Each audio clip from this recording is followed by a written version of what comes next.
Assalamualaikum warahmatullahi wabarakatuh. Waalaikumsalam warahmatullahi wabarakatuh.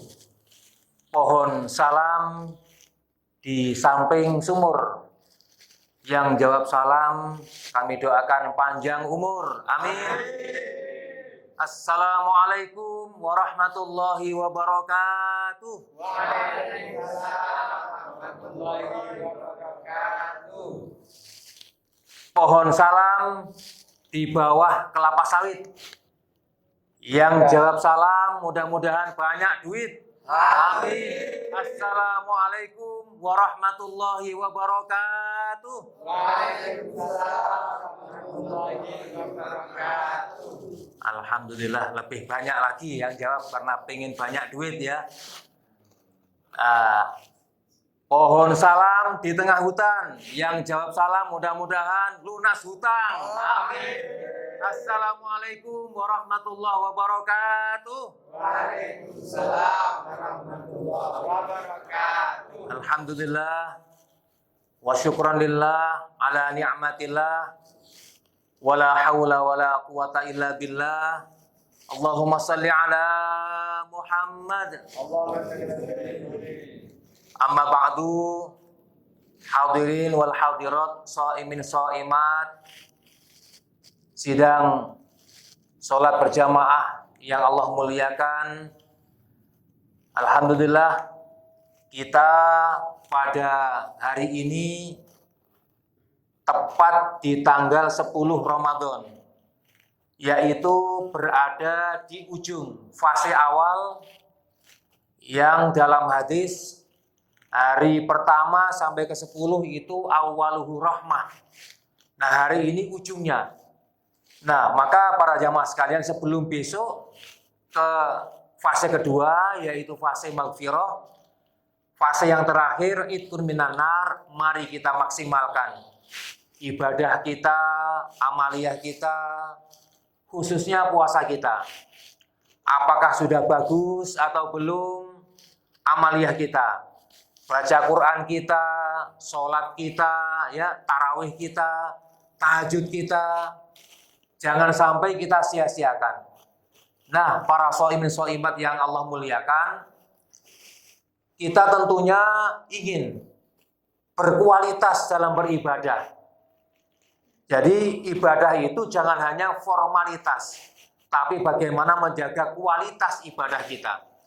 Maka para jamaah sekalian, kita harus melaksanakan evaluasi. Kalau di kantor kita ada rapat evaluasi, maka ibadah kita perlu kita evaluasi masing-masing. Apakah sudah atau belum maksimal ibadah kita.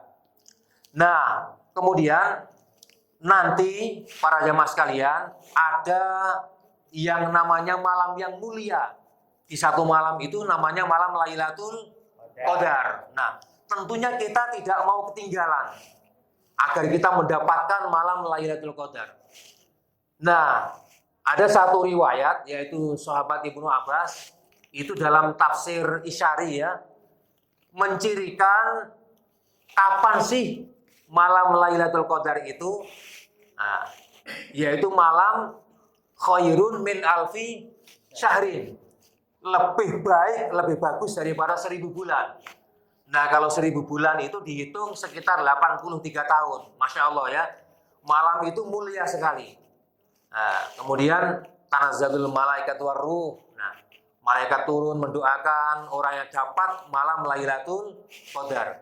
Nah, kemudian Ibnu Abbas itu isyaratkan, coba dihitung kata-kata Lailatul Qadar.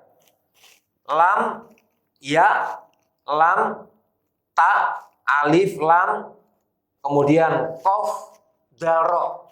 Lailatul Qadar dalam bahasa Arab ya. Jadi itu ada 9 huruf ternyata ya. Kemudian dikalikan dengan berapa jumlahnya kata-kata Al-Qadar dalam surah Al-Qadar. Inna anzalnahu fi lailatul qadr. 1. Wa ma adraka ma lailatul qadr. Lailatul qadri khairun min alfi syahr. 3 kali. 9 kali 3 yaitu 27. Nah, diisyaratkan malam Lailatul Qadar itu dimungkinkan, kata beliau, malam ke-27. Nah, walaupun para jamaah sekalian, para ulama kebanyakan mengisyaratkan tidak mesti 27 malam, ya, tapi malam likuran ya istilahnya kalau orang Jawa itu malam 21, 23, 25, 27, 29. Tapi menurut tafsir Ishari itu malam ke-27. Namun kita tentunya tidak elok, wah udahlah kita malas-malasan ibadah, kita langsung potong saja nanti malam 27 kita semalam suntuk kita ibadah, sekarang kita malas-malasan. Tidak begitu ya. Artinya mari, ini fase pertama mau habis, kita evaluasi. Sholat kita mungkin belum benar, kita masih malas-malas baca Quran, mungkin sedekah kita, mungkin juga amaliyah sholat sunnah kita, ya kita masih belum banyak ya, belum maksimal, kita tambal, kita maksimalkan. Nah, para jamaah sekalian, itu yang menjadi pesan ya, kita bagaimana menyambut malam Lailatul Qadar. Malam itu lebih bagus daripada 1000 bulan, 83 tahun. Nah, berikutnya para jamaah sekalian, ini juga bulan puasa, tentunya kita ini satu hal yang perlu kita sampaikan ya, bela sungkawa kepada rekan kita, sahabat kita, keluarga kita di Bekasi. 2 hari yang lalu ada musibah, ini nampaknya memang sangat berat ya, bulan Ramadan harusnya khusyuk, kemudian nyaman di rumah, ternyata banjir, kotanya banjir. Bahkan ini rumahnya tenggelam. Nah, tentunya kita selaku umat muslim muslimat mendoakan mudah-mudahan mereka diangkat derajatnya oleh Allah. Amin ya rabbal alamin. Tapi para jamaah sekalian perlu kita evaluasi juga. Banyak musibah-musibah ini yang Allah timpakan karena perilaku manusia. Perilaku kita semuanya. Kenapa? Pertama, kadang tidak menjaga kelestarian alam, tidak menjaga hutan-hutan kita. Kemudian banyak sekali sekarang sawah ladang, pepohonan ditebang jadi perumahan. Nah, ini akhirnya yang serapan-serapannya sudah habis menjadi hutannya habis sehingga banjir.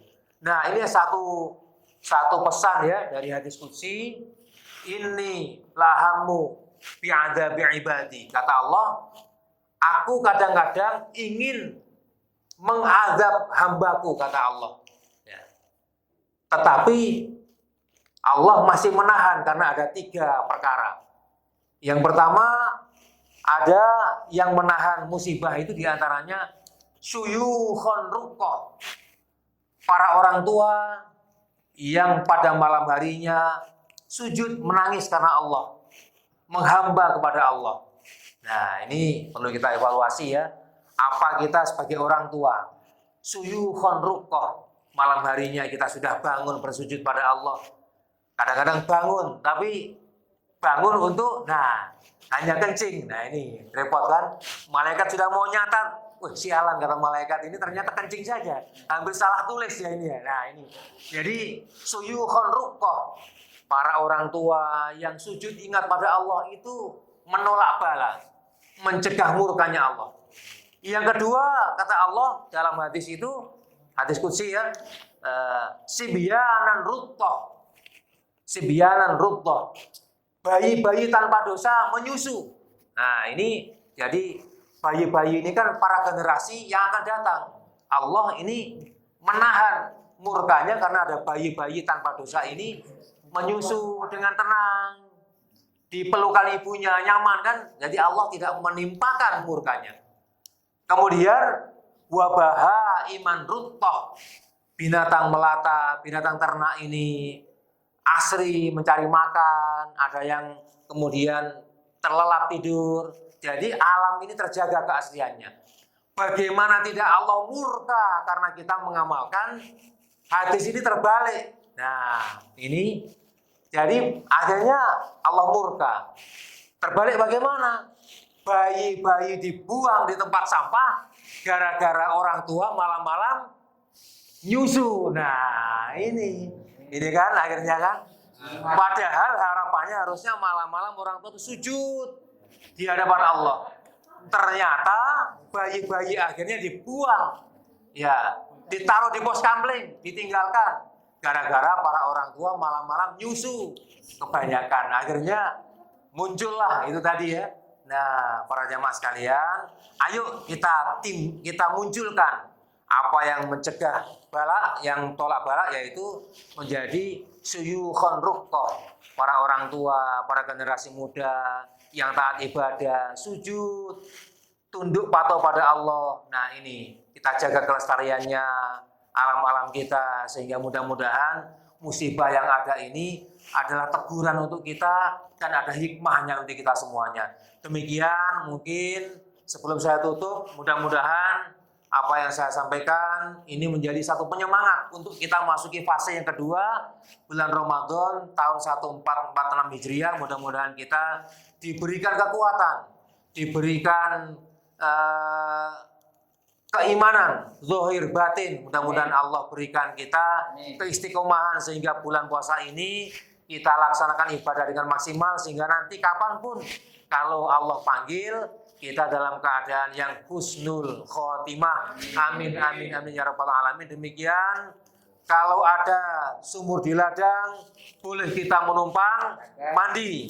Kalau ada umur yang panjang boleh kita berjumpa kembali. Demikian, alafa minkum. Wassalamualaikum warahmatullahi wabarakatuh. Waalaikumsalam warahmatullahi